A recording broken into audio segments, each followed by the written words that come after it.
ابھی world cup کا final ختم ہوا اور مجھے اس چیز کا علم ہے کہ میری قوم ایک صدمے سے گزر رہی ہے، کیونکہ ہم سب امید لگا کے بیٹھے تھے کہ انشاءاللہ اس بار ہم ورلڈ کپ جیتیں گے۔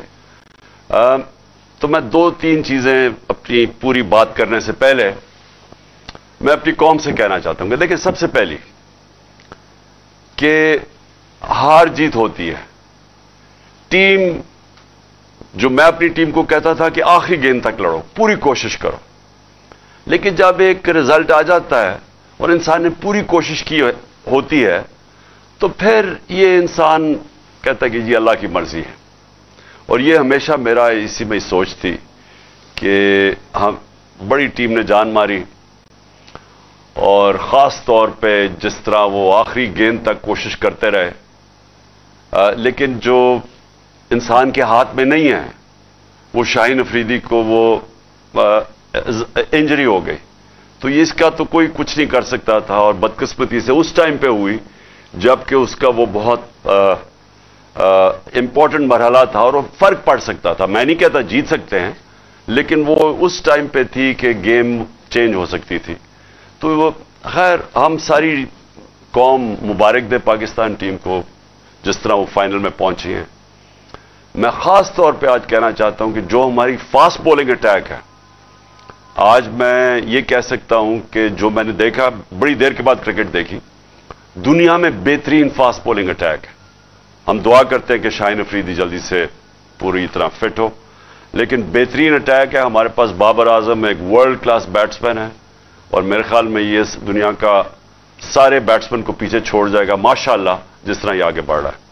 اور بھی بڑی اچھی ہماری ٹیم میں پرومسنگ ہیں، تو انشاءاللہ ہمیں اس میں سے مایوس تو ہم ہیں، لیکن ہمیں دیکھنا چاہیے کہ ہم ماشاءاللہ وہ ٹیم ہے پاکستان جو کہ دنیا کی اب ٹاپ ٹیم میں گنی جاتی ہے۔ اب میں آ جاتا ہوں جو ہماری اب مارچ ہو رہی ہے۔ کئی لوگ کہہ رہے ہیں کہ جی بڑی آہستہ آہستہ مارچ جا رہی ہے۔ آہستہ تو مارچ نے جانا ہی تھا۔ جب ایک حملہ ہوا وزیر آباد میں اور سب کے سامنے ایک مجھے مارنے کا جو پوری سازش تھی، تو اس کی وجہ سے جو ہوا وہ تو مارچ نے آہستہ ہونا ہی تھا۔ اور میں یہ مارچ کا پہلے آپ ساری قوم کو بتا بھی دوں کہ یہ کیوں ہے، کہ اس کے اوپر بڑا پروپیگنڈا ہو رہا ہے کہ جس طرح پتہ نہیں کیا ہم ملک پہ ظلم کر رہے ہیں۔ اپنی قوم کو یاد کرانا چاہتا ہوں کہ میرے 3.5 سال میں 3 لانگ مارچز ہوئی، بلکہ ایک چوتھی ہوئی تھی جو کہ راستے میں رک گئی تھی۔ 4 ہوئی تھی لانگ مارچز۔ تو کیا وہ غیر جمہوری چیز تھی؟ پوری انہوں نے کوشش کی گورنمنٹ گرانے کی، مقصد چاروں کا ایک ہی تھا، NRO لینا، یعنی میں عمران خان کو اتنا بلیک میل کریں کہ وہ ان کے کرپشن کیسز ختم کر دیں۔ تو یہ جو لانگ مارچ ہے یہ اس سے بالکل مختلف ہے۔ عمران خان کوئی اپنے کرپشن کیسز نہیں ختم کروانے کے لیے کر رہا۔ یہ ملک کے لیے بہت ضروری ہے کہ اس وقت ہم اپنا جمہوری حق، پرامن احتجاج ہمارا جمہوری حق ہے، ہم اس کو استعمال کرتے ہوئے ہم اس ملک کے اندر صاف اور شفاف الیکشنز کروائیں۔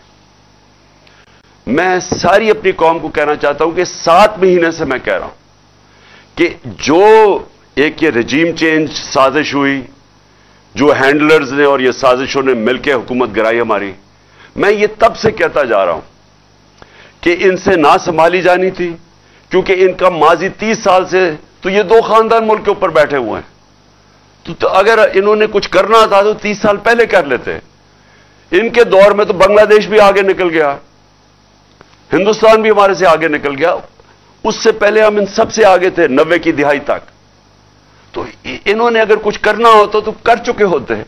تو ان کو جب جنہوں نے بھی لے کے آیا اور ہینڈلرز نے بٹھایا ہمارے اوپر، میں تو 7 مہینے سے کہہ رہا ہوں کہ یہ ملک کو تباہی کی طرف لے کے جا رہے ہیں۔ میں نے معیشت کے اوپر بتایا کہ ان سے نہیں سنبھالی جائے گی، کیونکہ جو معیشت چھوڑ کے گئے تھے وہ تو پاکستان کو دیوالیہ نکال کے گئے تھے 2018 میں، تو اب انہوں نے کیسے ٹھیک کرنی تھی؟ جو ایک ملک کے معیشت کو تباہ کرے ہیں وہ ٹھیک تو نہیں کر سکتے۔ جو ملک کے ادارے تباہ کریں، دنیا کی تاریخ میں وہ جو ادارے تباہ کرتے ہیں وہ ٹھیک نہیں کر سکتے۔